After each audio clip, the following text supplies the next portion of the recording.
For today's video, we will discuss the preposition of time in, on, at. For example, we will go to the church in, on, at Saturday. Let's find out which of the three is the correct answer. So keep on watching.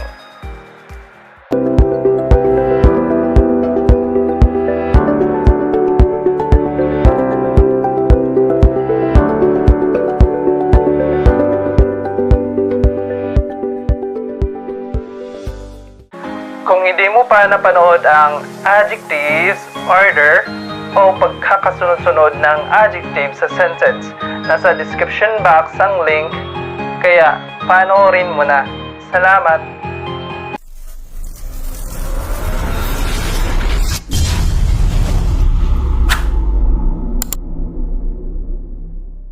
Prepositions are short words that are used to express space and time relations. In English language, we have several prepositions, but in this video, we are focusing on the three: in, on, at. Just so you know, these three go from general to very specific. We have the in as the most general. We have on as a more specific, and we have the at as a very specific.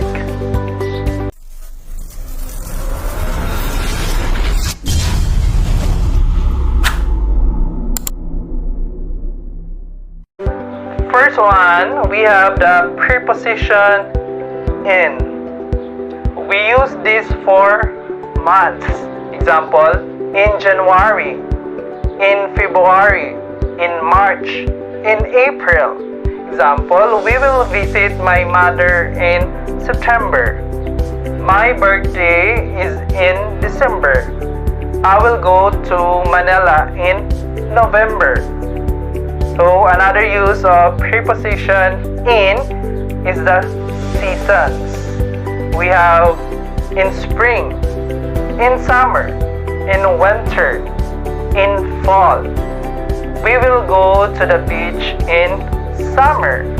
Okay, another use of preposition in is for the years.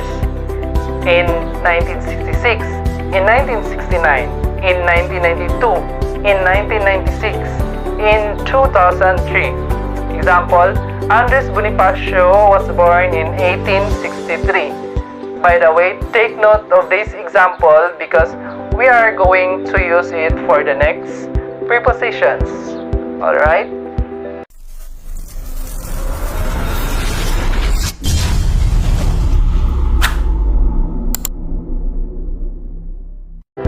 We also use the preposition in for decades. Keep in mind that a decade has 10 years. Example, in 1960s, in 1970s. We can also remove the 19 by replacing it with an apostrophe. It would be apostrophe 5, 0, and add S in the 50s, in the 60s. We can also spell it out in the 60s, and in the 70s, and in the 50s. Okay?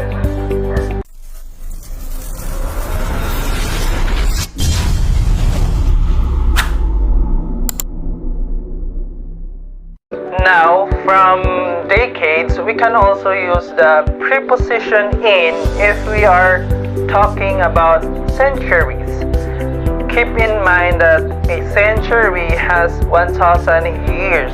For example, in the 21st century, in the 4th century, okay? We live in the 21st century. Keep in mind that we also use the determiner the before a number or century. Alright?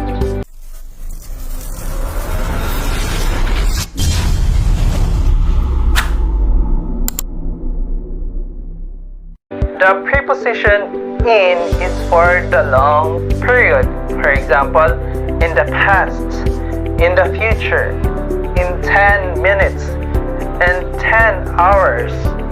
We recognize that the past and the future are both general time periods.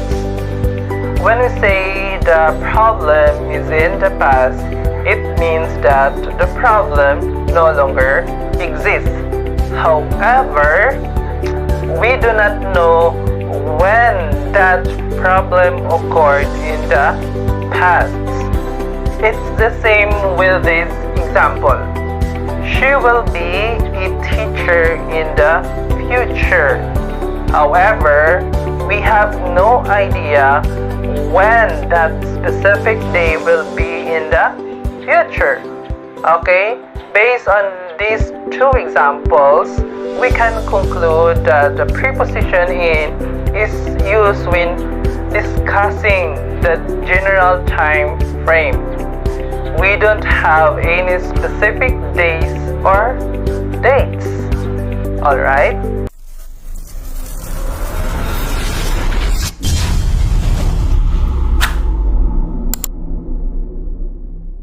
On the next one, we have the preposition on. We use it for more specific time frames, or we use the preposition on for the days.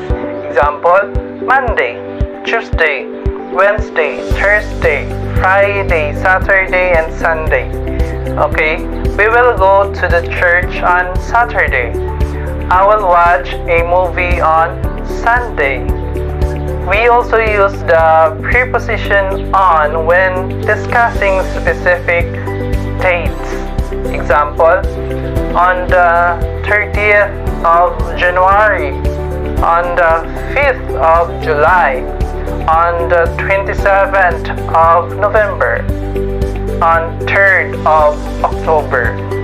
Please keep in mind that these are more appropriate ways of stating the dates than saying January 13, July 5, November 27, and October 3. Okay? Another example, Andres Bonifacio was born on the 30th of November 1863. If you recall, I used this sentence earlier on the preposition in. Did you remember? Because in that sentence, we're referring to the year, not Andres Bonifacio birth date. Alright?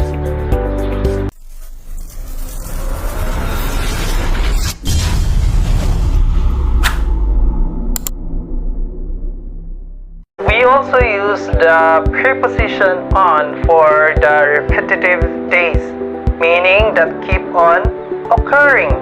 For example, Mondays, Fridays, Saturdays, and so on and so forth.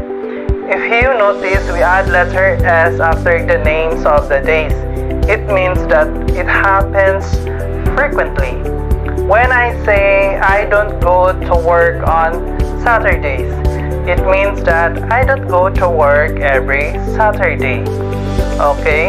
Another repetitive days we have on New Year's Day, on his or her birthday, on National Heroes Day. These holidays happen or are celebrated every year. Okay?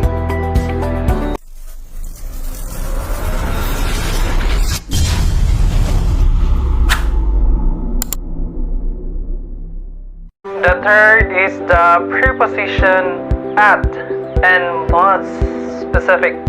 It's a particular time of day or hour. Example, at 6 o'clock, at 8:30, at 12 noon, at 12 midnight. My first class is at 8:30. The movie starts at 9. We use the preposition at because we are discussing a specific time. We're fairly certain of the time. Now, we have some expression in which the preposition at is used. example, at some point, at some time, at the same time, at dinner time, at sunset, and so on and so forth. Okay? We also have expressions in English that are exempt from the rules or do not follow any rules. Example, in the morning, in the afternoon, in the evening, at night, on the hour, on the dot, and so on and so forth. Okay, we need to know that they are always used as a complete phrase. Okay?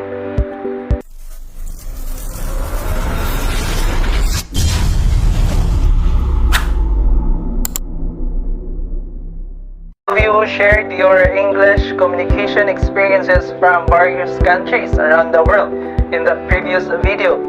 You mentioned a few words or phrases that are commonly used in your area. Yes, they are variations in English.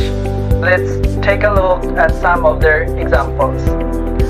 Okay, from Anthony Reyes, in Australia, we use do for toilet. Okay. Next from the Blake, should be black out when there's totally no power, not run out. Okay. Next from Story Talent TV, naalala ko nung bagong lipat ako dito sa Australia, sa science class sinabi ko, tsunami. Grabe, pinagtawanan ako. Sobra. Haha. Okay. Next from Talk with Jessie L. Very informative. Thank you. Dito naman sa US, ang tawag sa load, yung load ng phone ay minutes. Kapag nagsabi ka dito ng load, hindi ka maiintindihan. At saka, tawag sa soft drinks dito ay soda. Okay? So, thank you very much for sharing your English experiences with us. Language evolves, language is dynamic, and the appropriate language we use is determined by our location, culture, and the practices of the people around us. Alright, that's all for today's lesson. I hope you learned something. Do not forget to like, share, comment, subscribe, and hit the bell. Once again, I'm Chris.